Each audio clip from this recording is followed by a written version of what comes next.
यदि ये भी कहा है कि लोग जूता तैयार रखें। जूता तैयार रखने के लिए, भागने के लिए भी हो सकता है।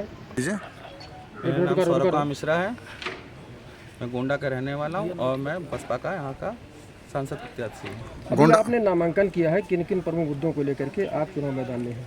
मैं महंगाई, बेरोजगारी, गवर्नेंस को लेकर के मुख्य रूप से हूँ। क्या मानते हैं विकास कितना हुआ गोंडा में?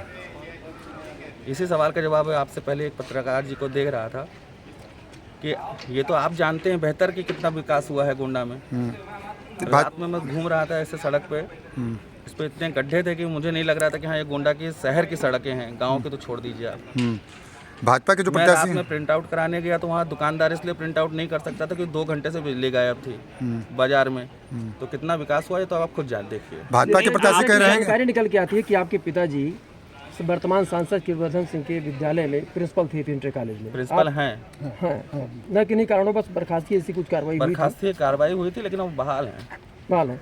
तो आपके पिताजी और उनके बीच जो मतभेद मनमुटाव रहे हैं, कहीं ऐसा तो नहीं कि राजनीति के रूप में उभर के सामने आए? बिल्कुल है, वो राजनीति के, मेरे राजनीति की तरफ आने का एक मुद्दा वो भी है। जी। आप बतौर सांसद के लिए आपने आज नामांकन कर दिया है, तो जो लोकसभा गोंडा क्षेत्र है इसके बारे में क्या आप बताएंगे कि यहाँ किन किन मूलभूत समस्याओं से जूझ रहा है गोंडा? मूलभूत समस्याओं से जूझ रहा है कि कौन कौन सी मूलभूत समस्याएं सुविधाएं यहाँ हैं, आप ये क्या जानना चाहते हैं? क्या है वही जानना हम तो यहाँ नहीं देख पाए कि हम डिस्ट्रिक्ट हॉस्पिटल गए तो वहाँ भी हमें मूलभूत सुविधाएं नहीं मिली। मेरे नज़र में 4 मूलभूत सुविधाएं हैं, बिजली, पानी, चिकित्सा और शिक्षा। और ये चारों क्षेत्रों में गोंडा सबसे पिछड़े स्तरों में आता है। चिकित्सा की बात करें तो सांसद गोंडा के कह रहे हैं कि मेडिकल कॉलेज यहाँ पर बन रहा है।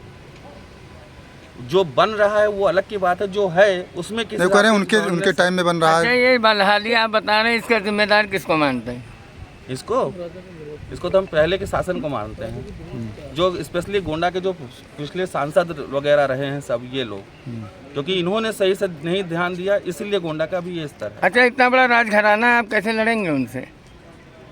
हम सामंतवाद अब थोड़े ना है, राजघराने से क्या फर्क पड़ता है? भारत में लोकतंत्र चलता है कि अभी सामंतवाद वो चल रही है, राजघराने की सत्ता। अरे बगल में अयोध्या है, राम लहर है, तो कैसे आप लड़ेंगे? तो राम लहर से क्या उन्हीं को फायदा होना है? बसपा में राम लहर के लोग नहीं हैं। आप जाएंगे रामलला दर्शन करने? हम दर्शन करके आए, हम जाएंगे। बीएसपी तो आप क्या लगता है कि आप जमीनी नेता कहे जा रहे हैं, तो क्या यहाँ का समीकरण क्या कह रहा है? समीकरण से क्या तात्पर्य है आपका? समीकरण से तो जो समीकरण ये है जो कि हर दिन बदलेगा, आने समय में और तेजी बदलेगा। नहीं, बसपा का जनाधार कहीं दिख रहा है आपको? बसपा का जनाधार किस सेंस में? हमें भीड़ इकट्ठा नहीं की इसलिए क्षेत्र में आप जा रहे हैं वहाँ क्या दिख बिल्कुल रहा है? हमें तो 100% रिजल्ट मिल रहा है। हम जहाँ जा रहे हैं वहाँ हमें पॉजिटिव रिस्पांस मिल रहा है। हमारी लोकलिटी जो वो है उसको भी पॉजिटिव। अच्छा, बहुजन समाज पार्टी पे आरोप लग रहा है कि भाजपा की बी टीम की तरह काम करी। क्या आप भी राजा भैया की बी टीम की तरह काम कर रहे हैं? अभी मेरी जगह प्रत्याशी के रूप में अगर मेरे भाई ये खड़े होते तो आप क्या कहते हैं कि हाँ ये सपा की भी टीम है क्या? नहीं तो आकाश ब्राह्मण कैंडिडेट खड़ा हो गया तो हम सपा की भी टीम हो गए। मुस्लिम तो यकायक आप राजनीति में आ गए। यकायक जब राजनीति में आने से क्या मतलब है? मेरे पिताजी काफ़ी समय से हैं, मैं काफ़ी समय से एक स्कूल रन कर रहा हूँ। इससे पहले कोई पद पर थे बसपा में? मैं बसपा में नहीं था, मैंने कॉलेज स्कूल पे किया। मैंने दिल्ली में आपके चुनाव में काफ़ी काम किया है, उस समय से मैं हूँ राजनीति में। लेकिन ठीक है, यहाँ आया, यहाँ मैं अपना स्कूल संभाल रहा था। कितने वोटर्स हैं यहाँ गोंडा लोकसभा में? 11 लाख के लगभग वोटर्स हैं। अच्छा, क्या लगता है आकाश आनंद के आने से आपको कुछ फायदा, भारतीय बसपा को कुछ फायदा मिलेगा? आकाश आनंद जिस प्रकार से सामने आए हैं, आकाश आनंद जी को जानते हैं?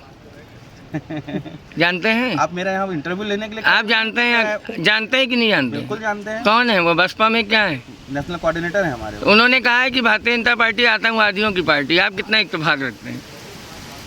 उनके कहने के शब्दों को तोड़ मरोड़ कर पेश किया जाए तो उसके लिए हम थोड़े ना मीडिया जिम्मेदार हैं, हम नहीं है। उन्होंने ये नहीं कहा है कि भारतीय जनता पार्टी आतंकवादियों की पार्टी। उन्होंने ये कहा है कि भारतीय जनता पार्टी में अराजक तत्व ज़्यादा बढ़ते जा रहे हैं। यदि ये भी कहा है कि लोग जूता तैयार रखें। जूता तैयार रखने के लिए, भागने के लिए भी हो सकता है। तो क्या भाग जाएंगे चुनाव के बाद? कौन भागेगा? कौन भागेगा? भागेगा? जो सामने हमारे खड़े हो गए वो अपना जूता तैयार रखे, वो भागने के लिए अपना तैयार रखे। तो उनके नाप का जूता रखेंगे कि अपने नाप का? हाँ? उनके नाप का नहीं भैया, मेरा नाप का जूता शायद आपको नहीं होगा। हाँ। तो आप अपना तो मतलब आप अपने जो प्रतिद्वंदी है उनके नाप का जूता भी रखेंगे साथ में, किस लिए? उनके भागने के लिए? मिश्रा जी इधर जो